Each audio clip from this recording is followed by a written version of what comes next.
Hello, Year 6, and welcome to our second history lesson looking at life after World War II. And we're going to be looking at were people well looked after following World War II. Okay, and we're going to start off with our knowing more, remembering more. So get a pen and piece of paper ready and we can begin. Okay, know more, remembering more, question 1. The 1944 Butler Act introduced comprehensive schools to the UK. True or false? The 1944 Butler Act introduced comprehensive schools to the UK. True or false? Number 2. Which type of music was introduced from the USA and had a big impact on young people in the UK in the 1940s and 50s?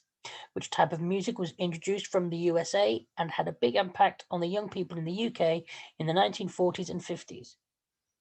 Is it classical, jazz, electronic, or rock? Classical, jazz, electronic, or rock? Number 3. What was the name of the group of young men who dressed in Edwardian-style clothes? What was the name of the group of young men who dressed in Edwardian-style clothes? And number 4. What did young men have to do for a period of 2 years? What did young men have to do for a period of 2 years?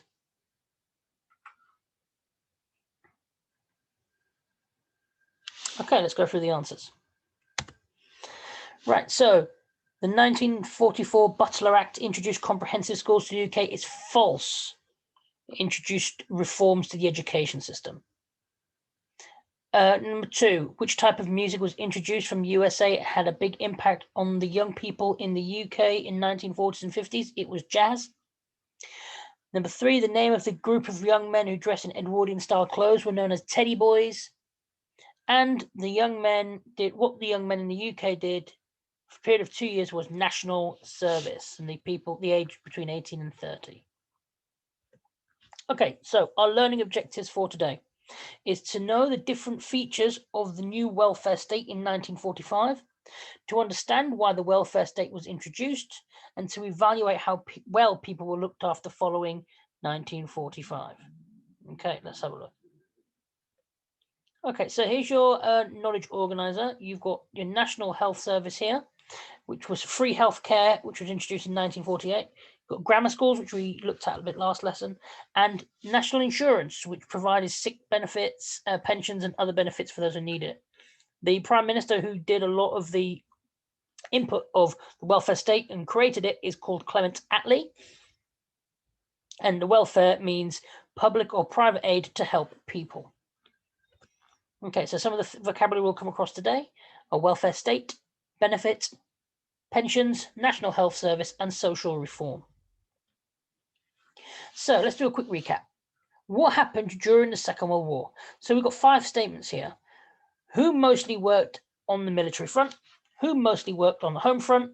Who worked in the land army on the farms during World War II? Who worked in munitions factories during the war? And who was evacuated from the cities during the war? The answers are either children, women, or men. I'm going to get to pause the video now, give you a couple of minutes to work out what the answers are, and then we'll go through them. Pause the video now, please.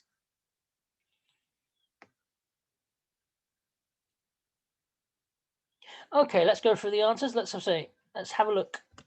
So mostly who mostly worked on the military front were men.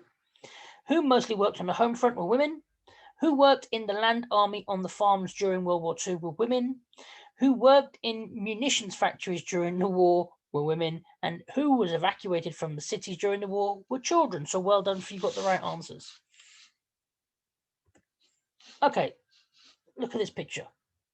This is a photograph of the Jarrow March. The Jarrow March which took place between the 5th and the 31st of October 1936. It was an organized protest against the unemployment and poverty suffered in the English town of Jarrow during the 1930s. 200 men marched from Jarrow, which is near Newcastle in the northeast, all the way down to London. Okay, think to yourselves, what can you infer from this event about life in 1930s England? Looking at this picture and the reasons behind this march and the reasons behind the unemployment and the poverty and suffering of the people, particularly from the up north as well, What does that tell us about life in England at that time? Just think to yourselves for a moment.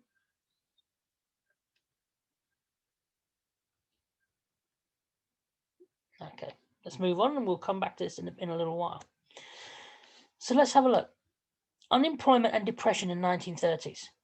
In 1932, only 1 in 5 workers were employed. So thinking back to the Jarrow Walk, 1 in 5 men were employed. So there's massive unemployment, massive amounts of wealth not spread around the UK. Benefits were cut, so money given by the government was reduced massively. In particular, areas in northern England and cities in Scotland, Wales and Northern Ireland were badly affected. That refers back to the march of the Jarrow March, which came from near Newcastle. People protested, they were unhappy and with the state of society and what was happening.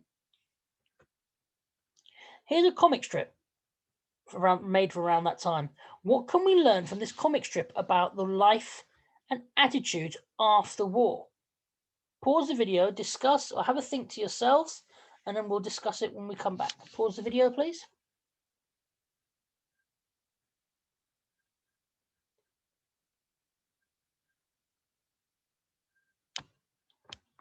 Okay, so hopefully you had a chance to think about your answers and discuss them as a class.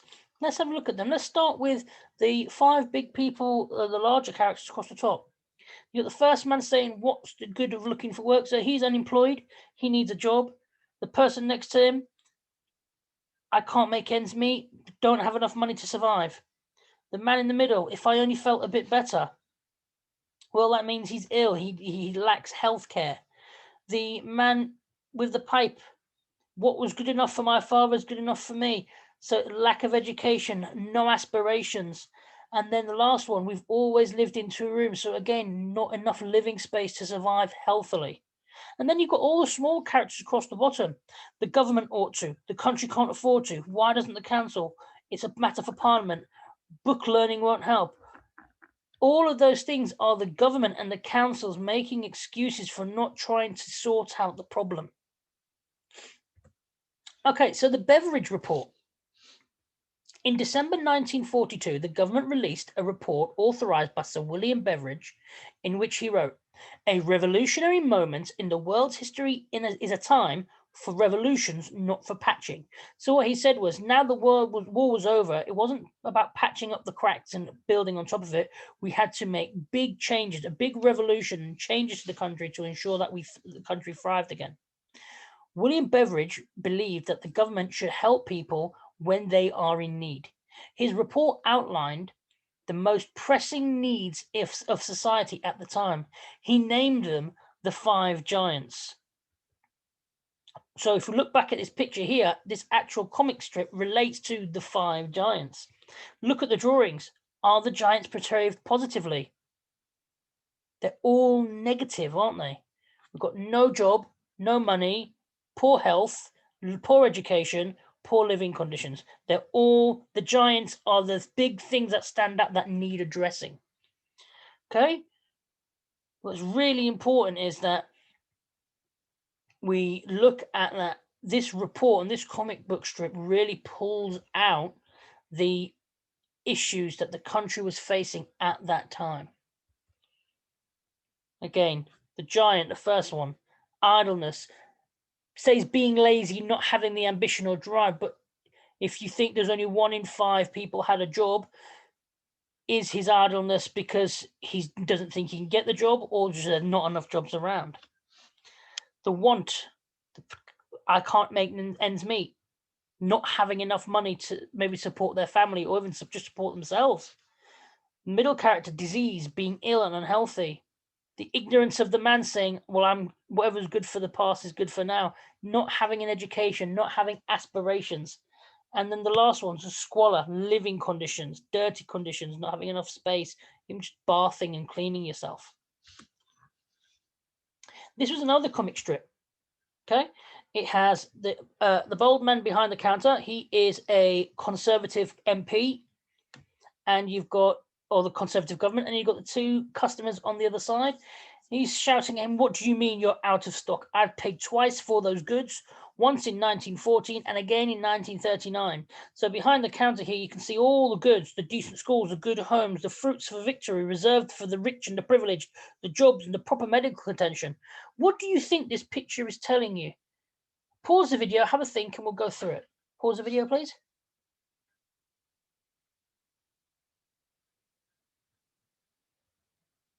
Okay, hopefully you have a chance to think about it and write down your answers or just have a good discussion. What can we learn about this life and the attitudes during the war? So what we can get from this is that the Conservatives, or the Tory party, they kept all the jobs, the good homes, the decent schools for those who were wealthy, those who were privileged, and they prevented them being spread out throughout the country. And then the working class people, the people who went to war, the men, the women, had very little to get on with during life.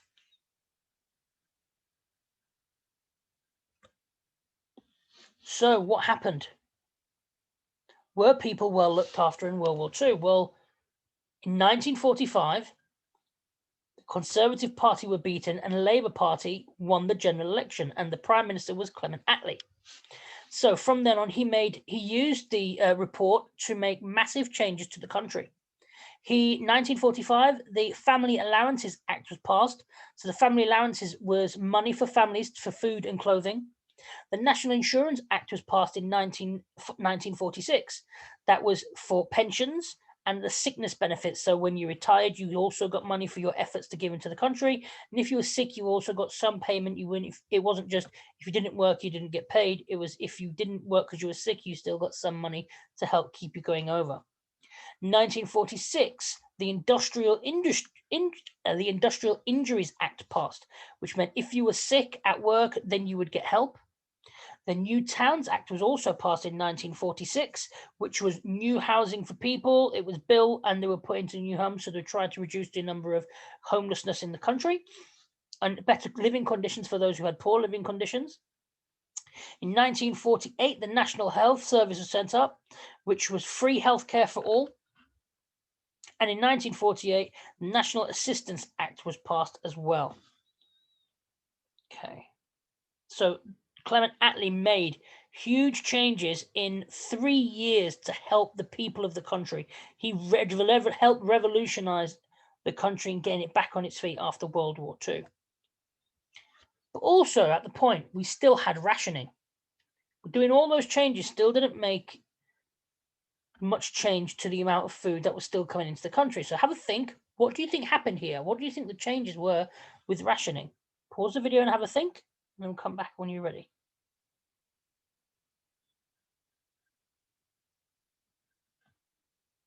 Okay, hopefully you've had enough time. Let's go for the question again. Rationing. What do you think happened here? Let's have a look. Well, rationing continued after the war into the 1950s. Rationing was introduced because there were still difficulties importing food into Britain by boat during the war to ensure everyone had a fair share and to prevent people stockpiling food. So basics like food, like butter, meat, tea, and coal were still rationed. This also included luxury items, including sugar, sweets, and petrol. But by 1954, rationing had ended for almost all items. So it took still a few years. You took just over 10 years nearly to fade out rationing after the war. So that's how the impact it had on the amount of food grown and coming into the country. Okay, so your task. It says sort the information into social policy solutions and problems after the war. Use the knowledge from the lesson and information provided. So I've given you a bit of help, and I've put 4 examples in the how people were helped. You maybe want to add a few more as well. So sick people were given medical aid. People without housing were homed. The poor were given money by the government, and pensions and sick pay. Again, you could finish the rest of it off. But there were still problems. Even though they were helped, what still were the problems after it? What did it look like? So here we go. It says the sick. I'll give you an example of the first one. So the sick were given medical aid. But what were the problems? Well, the problems were still funding the medical aid. Lots of people were sick. So you getting around and getting and not giving enough opportunities and medical attention to those who needed it was vast because there was a lot of poor health and hygiene at that time, and people living in squalor, so they took an awful long time to get around to help all the sick people. So that's the kind of thing you need to put into the problem section. Okay, if you finish that, your challenge. Write a sentence. Do you think people were well looked after World War II? Where is the evidence? Pause the video, complete the grid, and when you finish, come back and we'll continue with the lesson. Pause the lesson, please.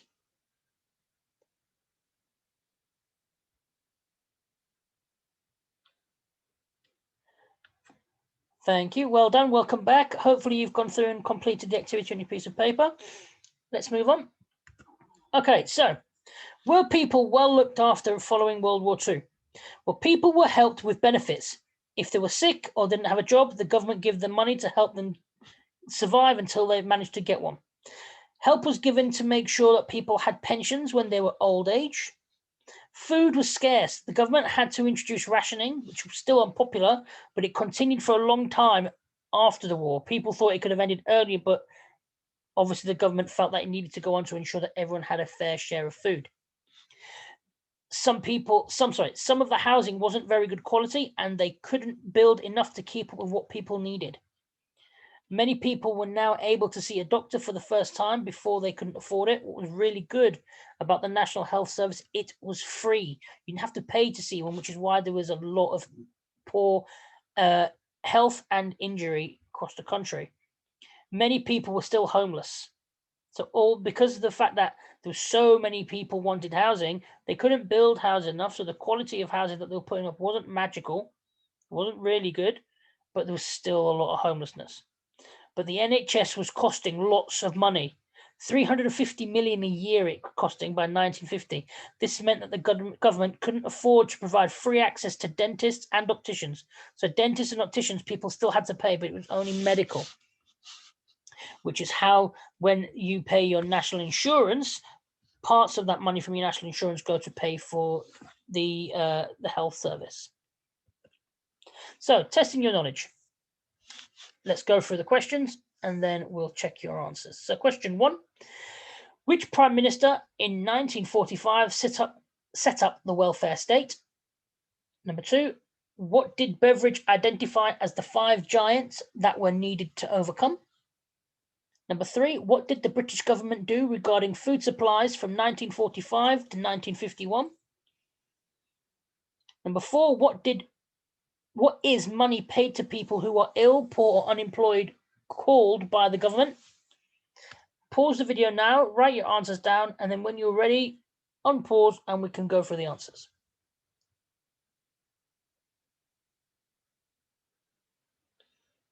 Fantastic. Hopefully you've had enough time to answer those questions. Let's go through them. So question 1. The name of the Prime Minister who set up the welfare state in 1945 was Clement Attlee.